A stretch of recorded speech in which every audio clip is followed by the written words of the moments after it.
By 7 in the morning, the concrete steps of the Jefferson Federal Building were still cooled in the shade. Buses hissed to the curb, lawyers in suits hurried past, and the American flag snapped sharply in the early breeze.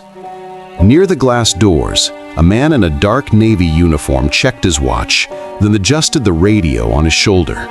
His name tag read Santos. On his chest, stitched in gold thread, was a single word: security. Miguel Santos stood with his hands loosely clasped in front of him, scanning the plaza the way he always did, eyes moving without drawing attention, noting faces, bags, vehicles that lingered too long. To most people, he looked like any other contract security guard: Filipino, mid-40s, quiet, a little too serious. He preferred it that way. The people who needed to know who he really was had seen the other badge locked inside his wallet, the one that lived behind his driver's license, the one that didn't say security. He rolled his shoulders once to loosen them. Another long day. Court hearings, probation check-ins, agency meetings. His job, officially, was to monitor the front entrance, keep the line moving, make sure no one carried in anything they shouldn't. His job, unofficially, was to watch a small list of names that had landed on the wrong kind of radar and make sure they didn't slip through unnoticed. Miguel checked the time again. 7:28. The morning shift change for the city police was wrapping up down the street. That meant the patrol cars would start cruising past soon, officers hopping out to grab coffee or to posture on the federal steps like they owned them. Most of them were fine. Some nodded, some even made small talk. And then there was Officer Drew Harlan. Miguel caught a glimpse of him in the side glass before he heard the voice. Tall, broad, white, with a squared-off jaw that looked carved from stubbornness. Harlan strolled across the plaza like it belonged to him, thumbs hooked in his duty belt, laughing at something his partner had just said. "Morning, sunshine," Harlan called out when he saw Miguel. He peeled off from his partner and headed straight toward the entrance checkpoint. "Ready to inspect my lunch again? Make sure I'm not bringing any dangerous donuts?" Miguel gave the same polite half-smile he always did. "Good morning, officer. Same procedure for everyone." Yeah, Harlan said, rolling his eyes. He stepped through the magnetometer without waiting for Miguel's prompt, dumping keys and his phone into the gray basket. The machine beeped faintly as he passed, then went silent. "See? I'm a good boy." Miguel handed back the basket. "Have a safe day." Harlan smirked. "I will, as long as the rent-a-cops don't get in the way," he muttered, just loud enough for Miguel to hear. Miguel let it pass. He had learned a long time ago that some insults weren't worth the oxygen it took to correct them. He watched the officer disappear down the hallway toward the Federal Task Force office on the second floor, then returned his gaze to the plaza. For a couple of hours, the morning went as usual. ID checks, bag scans, polite nods. A family came in clutching folders for an immigration hearing, knuckles white with nerves. Miguel smiled at the little girl holding her mother's hand, offered her a sticker from the basket under his podium. She grinned back, calm for the first time since stepping off the bus. He was still thinking about her when everything started to tilt. It began with raised voices outside, two men near the curb, arguing too loudly over a parking space, hand gestures sharp and jerky. One of them slammed his door, the other stepped in close, chest puffed up. Miguel's body reacted before his brain did. He keyed the radio. "Front entrance, verbal dispute at the curb," he said evenly. "No physical contact yet, just keeping eyes on." "Copy that, Santos," came the reply from inside. "PD's in the area if it escalates." The argument fizzled as quickly as it sparked. One man walked off muttering, the other stomped toward the security line, face still tight. Miguel watched him pass through, then turned back to the open plaza. That was when he saw the backpack. It sat on the third step down from the doors, black, unzipped, alone. No owner within 10 feet. Miguel's mind flipped through the checklist. Unattended bag, high-value target building, public plaza. He didn't panic. He never did. Instead, He stepped forward, voice firm but calm. "Excuse me," he called to the people nearest the steps. "Anyone here own this bag?" Heads turned. No one answered. A woman shook her head and backed away. A man in a suit blinked at it like it had appeared out of thin air. McGill keyed his radio again. "Unattended backpack at front steps," he said, "initiating protocol." "Copy that, Santos. Secure the area. We're sending Sergeant Lane out." McGill moved the crowd back methodically, hands out, palms down. "Please step away from the steps, sir. Ma'am, if you can move over there, thank you. We just need a little space." Most people listened. They always listened when someone sounded like they knew what they were doing. And then, inevitably, the blue and white patrol car nosed into the picture, lights flicking once. Officer Harlan climbed out, annoyance already on his face like it lived there. "What now?" he said, slamming the door with his hip. "I was halfway through my coffee." McGill kept his voice even. "Unattended bag, officer," he said, nodding toward the backpack. "We're following procedure." Harlan squinted. "That?" he scoffed. "Looks like some intern's gym bag. Relax, man."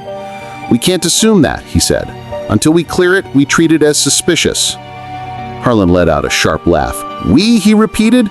"Listen, security, this is real police work. Why don't you stay by your little metal detector and let the grown-ups handle it?" McGill's jaw tightened. Before he could reply, the glass doors behind him opened with a whoosh. A handful of people in suits stepped out, some from the U.S. Attorney's Office, some from the federal task force upstairs. Among them was a tall black woman in a dark blazer, her expression alert. Special Agent in Charge, Renee Booker. Before we continue the story, let me know what country you're watching from. Hit the like button if you love this story, and please subscribe if you are new to my channel. Let's continue. Miguel clocked her presence, gave the faintest nod. She didn't nod back, but he saw the flicker of recognition in her eyes. She knew this was his patch. Harlan saw the suits too, but took them as an audience. "Folks, you're fine," he called out, voice rising. "We got a," he waved his hand dismissively, "miscommunication with mall cop here." A couple of people in the group frowned. One guy looked away, chewing his lip. Miguel felt the heat crawl up his neck, but stayed focused. "I've already notified inside," he said. "Sergeant Lane is on his way and—" "Oh, come on," Harlan cut in, stepping closer.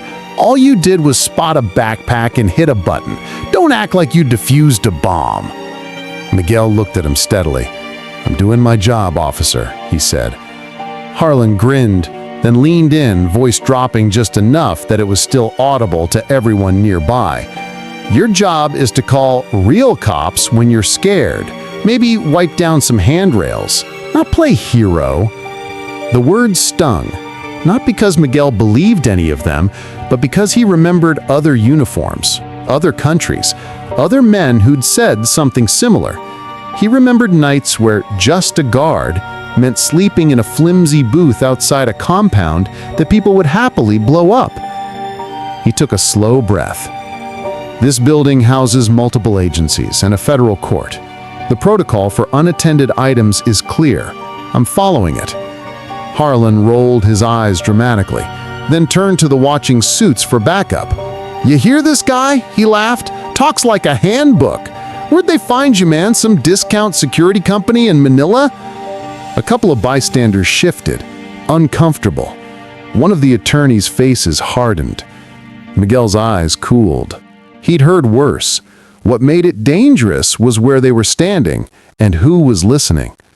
Special Agent Booker took one step forward, but before she could speak, the building security supervisor, Lane, pushed through the doors from the inside. Short, wiry, ex-military, with a clipboard in one hand and a radio in the other. "Santos," he said briskly. "Perimeter?" "People moved back, sir. No one claims the bag. It appeared within the last few minutes." Lane nodded, satisfied. "Good. We'll treat it as suspicious until bomb tech clears it." He glanced at Harlan. "Officer, you can assist with expanding the perimeter." Harlan scoffed. "This is overkill. It's probably just his lunch." He jerked his chin at Miguel. "You want to impress the bosses, huh? Make it look like you're doing something big?" Miguel didn't answer. Lane frowned. "That's enough, officer," he said. But Harlan had found an audience and wasn't ready to let go. "No, I get it," he said, grinning wide now, words pitched louder. "You come here from wherever, put on a uniform, and suddenly you think you're law enforcement." He let his gaze travel obviously from Miguel's dark hair to his brown skin. "But everyone sees the word on your chest, bud. Security. That means you follow our lead. You don't make calls." Miguel's hands tightened, right thumb pressing into his left palm. He could feel the eyes of the crowd, of the lawyers, of the federal agents on his back. For a second, it felt like he was shrinking, as if the navy shirt on his body somehow proved the cop right. Then something inside him steadied. He'd worn more than one uniform in his life. None of them had ever defined him as much as the way he chose to stand inside them. He looked Harlan in the eye. "I follow the protocol," he said quietly. "Same as you." Harlan laughed hard, throwing his head back. "Protocol?" he said. "What, they give you a little laminated card with big letters so you can follow along?" There was an audible shift in the mood of the small crowd. What had started as discomfort was turning into disgust. A woman in a tan suit folded her arms. One of the older men, gray hair at his temples, exchanged a glance with Booker. She gave the slightest nod. The older man stepped forward. His badge, clipped to his belt, caught the sunlight. Different shape, different seal. "Officer Harlan," he said, voice calm but carrying. "Is there a problem with my agent following protocol?" Harlan blinked. "You're what?" he said. Thrown off. He glanced at Miguel, then back at the man. "Sir, this is just security. We've got it handled." He raised an eyebrow. "That security is Special Agent Miguel Santos. He's attached to our Joint Security Task Force, and he is absolutely authorized to initiate suspicious package protocol without your permission." The words hit like a dropped weight. At all once, the badges came into focus. The subtle lapel pins that clipped IDs with the small letters DOJ, OIG, DHS, FBI. These weren't random suits. This was a group of federal agents and senior attorneys walking back from a briefing. Harlan's mouth drew dry. "Agent?" he repeated, voice suddenly thin. He looked at Miguel, at the simple uniform, the word security, the calm face he'd just been mocking. Miguel held his gaze without expression. Special Agent Booker joined them now, stepping up beside her colleague. "Agent Santos has been working undercover on this detail for 6 months. He's been our eyes and ears on that door. He also spent 10 years as a protective services officer in another federal agency before he decided to downgrade to local work for family reasons." Her tone made it clear what she thought of the word. A murmur of surprise rippled through the onlookers. Lane nodded mutely. He'd known, of course. Most of the building hadn't. Harlan swallowed hard. The confidence that had inflated him a minute ago drained out, leaving him pale. I wasn't aware," he stammered. "No one told us." "That's the point of undercover assignments," Booker said. "People aren't supposed to know." She flashed her eyes. "But his federal status shouldn't matter. You don't get to talk to people that way. Not my agents, not my janitors, no one." The older man, clearly the supervisor, crossed his arms. "What I just heard out here looked a lot less like real police work and a lot more like ego and bias." Harlan's heartbeat pounded in his ears. "I was just trying to do my job," he protested weakly. "We've had a lot of false alarms. I thought he was overreacting." "And your way of expressing that was to belittle him, mock his background, and question whether he belonged here?" Booker asked. "In front of a crowd? While cameras," she nodded towards a few raised phones, "were recording?" Harlan's gaze darted to the phones. Cold sweat broke out along his spine. I didn't realize people were filming," he said. "That shouldn't change how you behave," Miguel said quietly, the first time he'd spoken since the reveal. All eyes turned to him. There was no anger in his voice now, just weary resolve. Harlan opened his mouth, then shut it again. The words he'd thrown around so carelessly a minute ago, Rent-A-Cop, Mall Cop, Manila, suddenly felt like physical objects he'd hurled and couldn't take back. Look, he said, forcing the words out. Santos, Agent Santos, I went too far. I was out of line. I'm sorry. Miguel studied him for a long moment, then nodded once. Apology noted, officer, he said, but the problem isn't just me.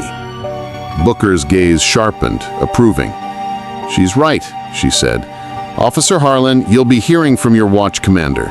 We'll be providing a copy of today's footage to your department's internal affairs unit. Our agencies share this building. We expect professionalism from everyone who wears a badge around it. Harlan nodded miserably. Yes, ma'am, he said. Meanwhile, the older agent said, turning back to Miguel, we still have a suspicious bag to clear. Miguel exhaled and refocused. The work never stopped for long. Bomb unit? He asked. Already called. They're on their way. 10 minutes later, the techs arrived, suited up, and gently prodded the backpack with remote tools. Within moments, the verdict came back. Laptop, notebooks, a lunchbox. A distracted law clerk came jogging up, apologizing profusely for forgetting his bag when he'd sprinted back to his car for a file.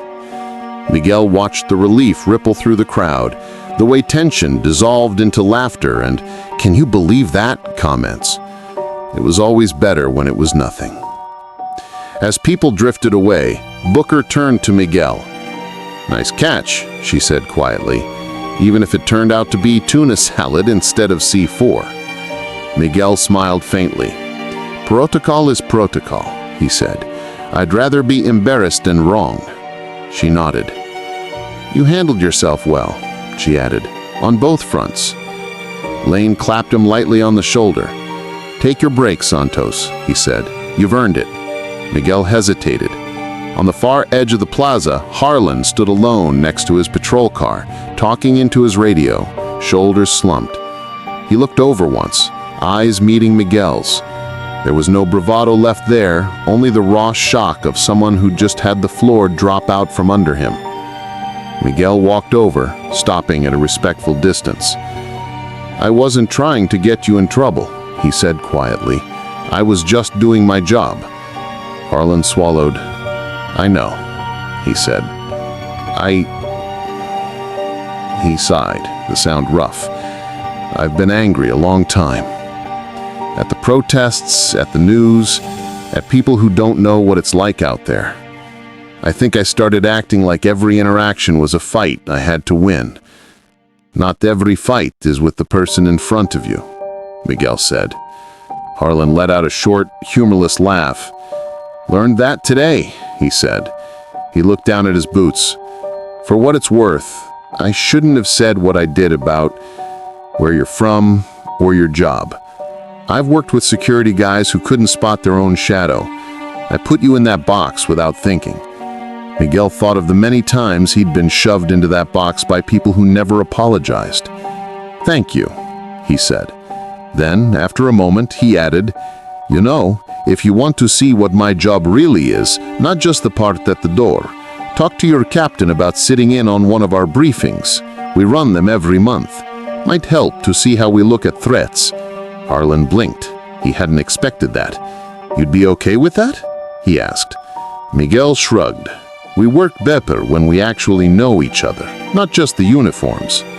A week later, Officer Drew Harlan sat in the back of a windowless conference room in the Jefferson Federal Building, watching surveillance footage of the plaza from various angles as Agent Santos pointed out patterns, how a loiterer differed from someone lost, how a nervous informant looked different from a man planning harm, and how bias could make an officer miss both.